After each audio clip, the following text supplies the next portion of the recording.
Hello everyone. You might have already noticed that so far the programs and the patterns we work on and discussed, for each of them they are working on a single problem. So it might be getting statistics from the dataset, or it's doing partitioning or something else. So what about we have some complex logic that we want a complex problem to work on? Then it involves the meta patterns. Meta pattern means patterns about patterns. And there are two types of meta patterns. One is called job chaining. This is to have multiple jobs that work on multi-stage to solve the problem. And the jobs are chained, so there will be multiple mappers or multiple reducers, and there will be communications between different stages. So that's job chaining. And another category is job merging. Job merging is to have different logics written in the same MapReduce job. That means, okay, there are two things that we want to work on, but we use one mapper. That's the logics for both of them. Okay, job chaining. It is designed for the problems that are complex so that it cannot be solved by a single MapReduce job. And it has to be solved in multiple stage MapReduce jobs. That, of course, will be more challenging. Hadoop is designed to handle one MapReduce job very well. So if we want to handle multiple jobs in a chain, that involves a lot of more work to allocate the resource and communicate between different stages. Okay, compared to what we have learned so far, this pattern is more complex. That there are a lot of things we need to handle during chaining this job. First of all, since this is a chain of jobs, so there are dependencies of those jobs. For example, the second job's input will depend on the first job's output. Well, otherwise we can just separate them in different MapReduce jobs, right? The reason that we chain them together because it's a complex process that cannot be separated. Now, well, since there is this dependency, we need to specify in the code that the output part of the first job is the input part of the second, even though that's some temporary jobs will not be saved in the final output, but during the running of the MapReduce job, they are not like in local memory. They are still stored in some temporary paths on different data nodes of the Hadoop system. Okay, and of course the sequence should be called in the right order, and those temporary files in the middle of this chain should be cleaned up, so they won't take the space after the entire job is completed. Okay, and also we need to check the completion of the job constantly to see whether they are all complete. And also in addition to whether the job is complete or not, we also need to check whether it succeeded or not. Otherwise, intermediate step of this entire chain, it's complete but not successful, then that will lead to some issues for the jobs that will run after it. Job merging is another optimization approach to reduce the amount of input and output through the MapReduce pipeline. It is to have two different, separate, unrelated jobs to be written into one MapReduce program and run together. Why we are doing this? Because sometimes the data set is very large, and these two unrelated jobs, they are loading the same data. When we have these two jobs to share the same MapReduce pipeline, then the data only need to be loaded and passed once. And for large-scale jobs, the data loading and parsing are very expensive. So with the job merging pattern, we can logically use MapReduce job to perform these two jobs and not mixing these two applications. This is a structure for job merging with two jobs. Here on the top, it shows the original jobs, where there are two mappers and two reducers. They all read from the post. The first job, it extracts the users and it counts the number of times each user has posted. The second job, it reads a post and it extracts the topic tag and the word count of that tag, and then it outputs the average number of words per tag.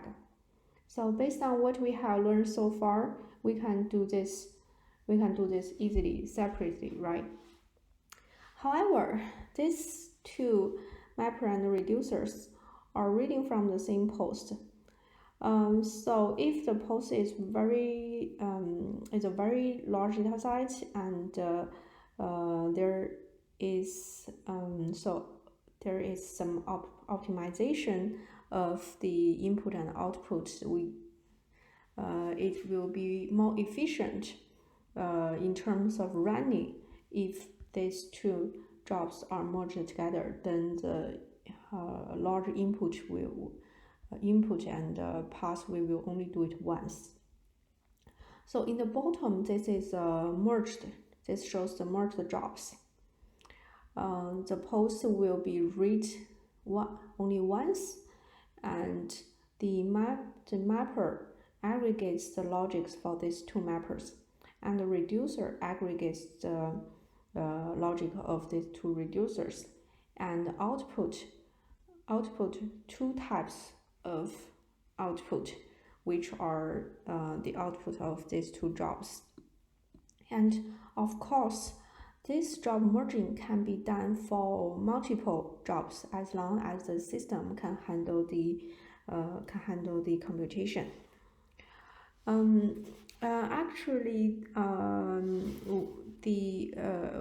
We can see that since they will share the same input, so one prerequisite for applying this job is that both jobs need to have the same intermediate keys and output formats, because they are sharing this pipeline and need to use the same data types. In case that's a problem, serialization or polymorphism can be used to solve this problem, but the program will be more complex. Here are the steps for merging two jobs. In the first step, we put the code for the two mappers together. Here we can just copy and paste the logic of the code, or we can separate the code into two Hepler map functions to make the implementation neat. In the second step, after the map freeze, the output from the mappers should be tagged so that the data from different maps won't get mixed up. There are several ways to do it. For example, if this is a string, we can use the first character as tag. For example, if we have a string student, then we add A to it when it comes from the first map, and B when it comes from the second map. So A student, B student. Then by analyzing the first character, the reducers can recognize which mapper it comes from.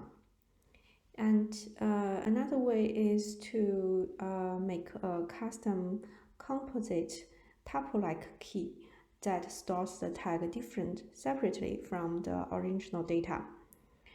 It will be a neat implementation, but more work.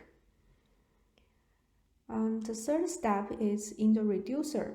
In the reducer, no matter how this tag is implemented, here in the reducer, it recognizes the tag and uses an if-else statement to determine which logic of the reducer should execute.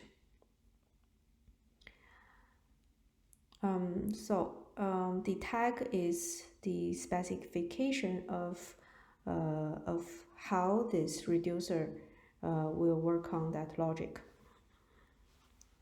Okay, the fourth step is for output.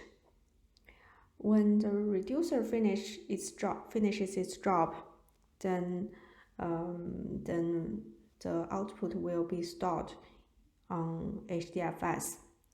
And multiple outputs is a class which helps to format the output into different folders of output. The output will not be just in one single folder. It will write the output from one job to one folder and write the output of another job to another folder. That's the logic for merging jobs in MapReduce. The way that we want to open or store data may not be the Hadoop default way. Sometimes we can skip the time-consuming step of storing data in HDFS and just accept the data from some original source, or feed it directly to some process that uses it after MapReduce is finished. Sometimes the basic Hadoop file blocks and input splits doesn't do what we need. So from time to time, we may want to customize the input and output. There are three patterns to deal with input: generating data, external source input, and partition pruning. And one pattern for output, external source output. So based on name, we can see it writes data to a system outside of Hadoop and HDFS. For input, Hadoop allows us to modify the way data loaded on disk in two ways. One is through the record reader. It is to configure how contiguous chunks of input are generated from blocks in HDFS. Here we can define the boundaries of chunks for the input. And input format. This is where we can configure how the records appear in the map phrase. And similarly, there are two ways to modify the data for output: the output format and record writer. The output format will configure the way the output for the job, and the record reader, it writes the data to a file system in the customized way, or it can write the output to another place which may not be on Hadoop. The generating data pattern. This is different from the other patterns we have learned so far, that it doesn't load data. With this pattern, we generate the data and store it back in the distributed file system.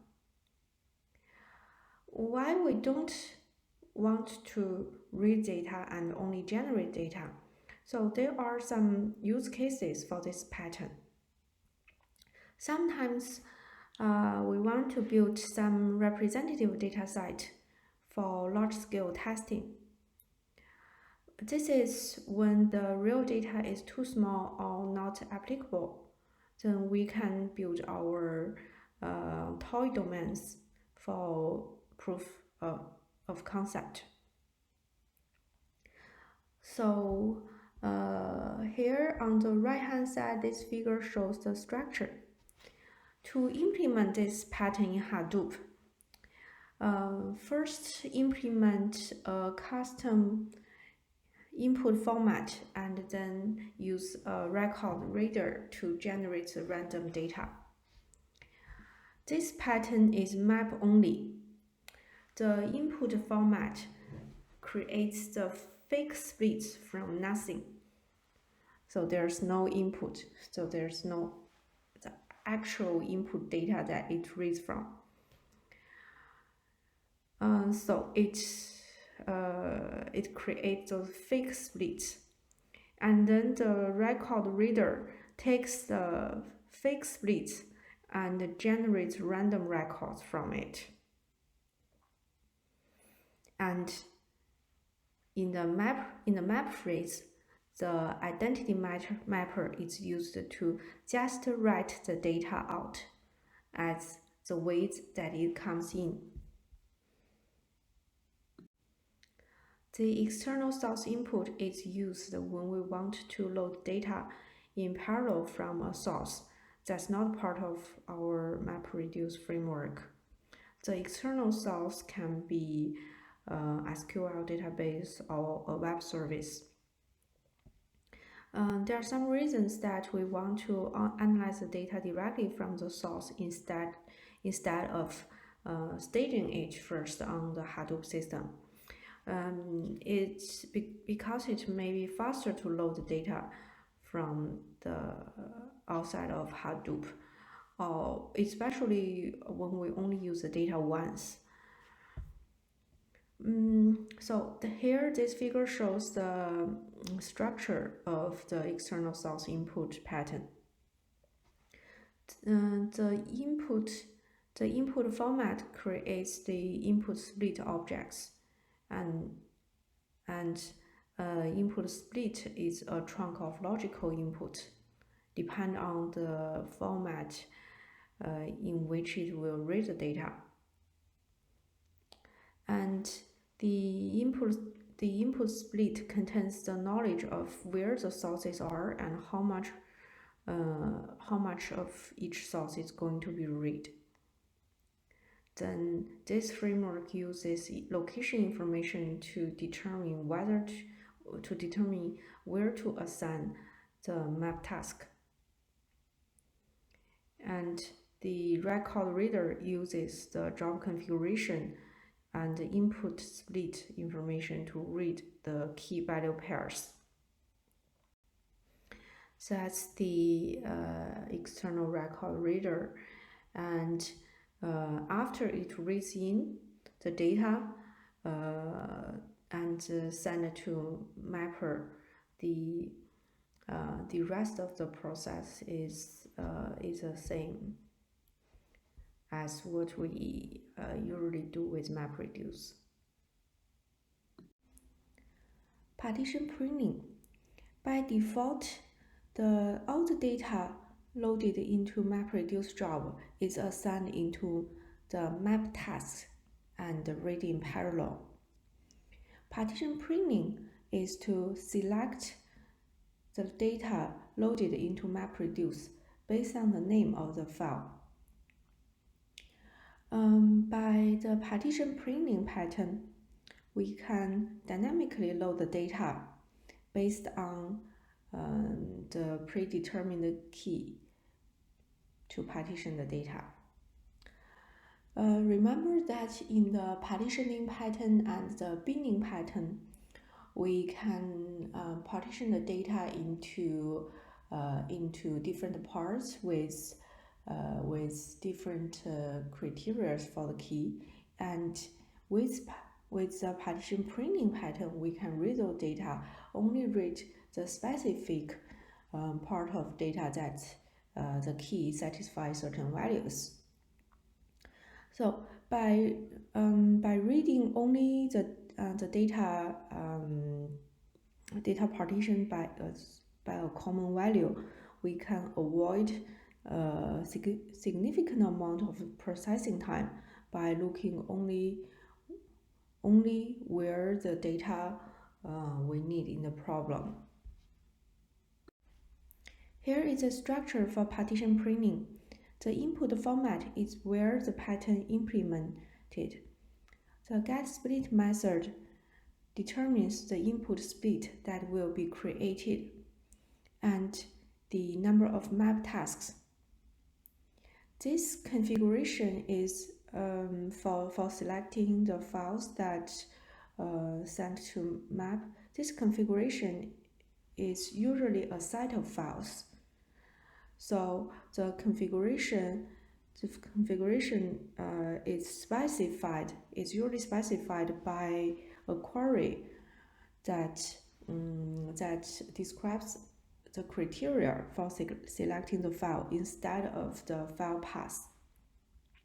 For example, if the data is stored on the HDFS by date, then the input format can accept the date range as input. The record reader implementation depends on how the data is stored. It can be a file-based input or it can be external source. The rest of this structure is just a regular mapper and output. As we stated earlier, MapReduce can output the data into a system that is outside of Hadoop and HDFS. So with this external source output pattern, we can write MapReduce output to a non-native location. This is very useful for direct loading into a system instead of staging the data and then deliver to the external source. So with this pattern, we skip the storing the data in the HDFS and send the output key value directly to where they will host on the external source. And since MapReduce is a parallel job, the data will be output in parallel and written to the external source in parallel. When we are using an external source for input, the destination system need to be able to handle the parallel input data and all the connections to this destination system should be all open. Here is the structure of the external source output pattern. The input and the map step are not affected, only for the output. So the output format verifies the output specifications of the job configuration before the job submission. This is what MapReduce always does. When we are working on our previous problems, if there's the MapReduce job will first check the output path. If, for example, if the path already exists, then it won't run. Or it doesn't have permission to that file, to that path, then it won't run. So it always makes sure that the output configuration is okay before it's running, so it won't waste a lot of time on reading the data and running the job and then couldn't save the data. Okay, let's come back to this structure of the external source output pattern. So okay, then the record writer, it writes all the key value pairs to the external source. This implementation it varies depending on the external data source being written to. During the construction of the object, the connection to the external source API using to the external source, this is usually done by an API, will be established. And these connections are then used to write the data from each map or from the reduce task to the external source. Okay, so far we have learned 6 groups of design patterns, including summarization, filtering, data organization, drawing, meta patterns, input and output patterns. So with these design patterns, for most of the problems we want to work with MapReduce, we can find similar patterns and use the structure to work on our problem.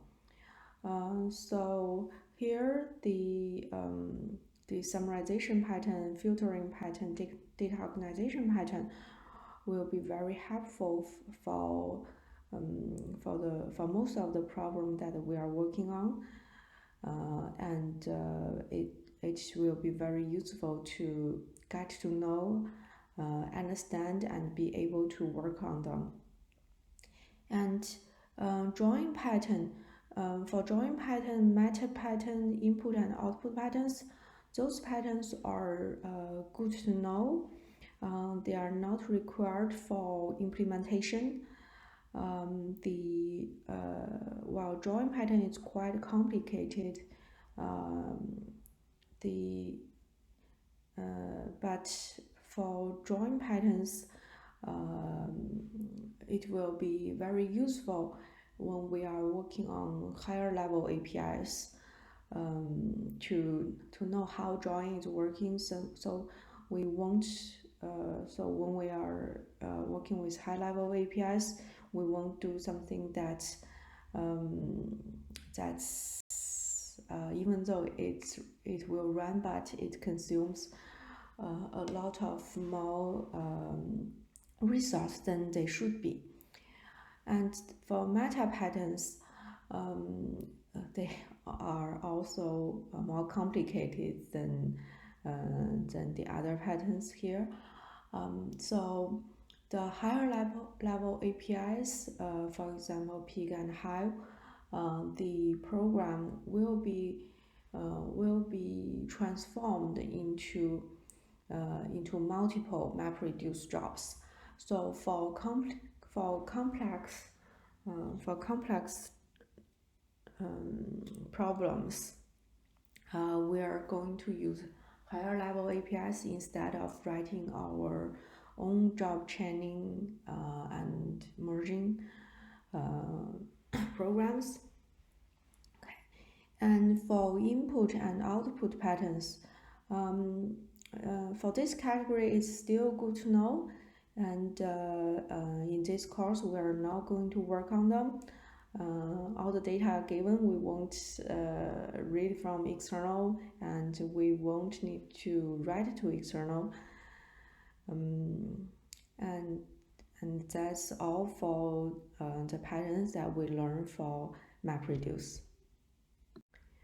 I also like to mention that since parallel computing is relatively new and popular, so right now a lot of new feature and the new system are still developing and used on Hadoop, and also a lot of new users from different areas are starting to use parallel computing. So that all of this will change and add to the existing MapReduce patterns. And also Hadoop was at first designed for text analysis, but with the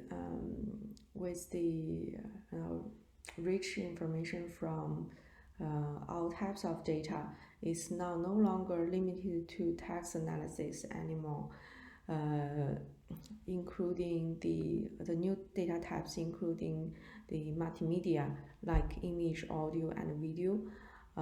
Also streaming data instead of process the data in batch.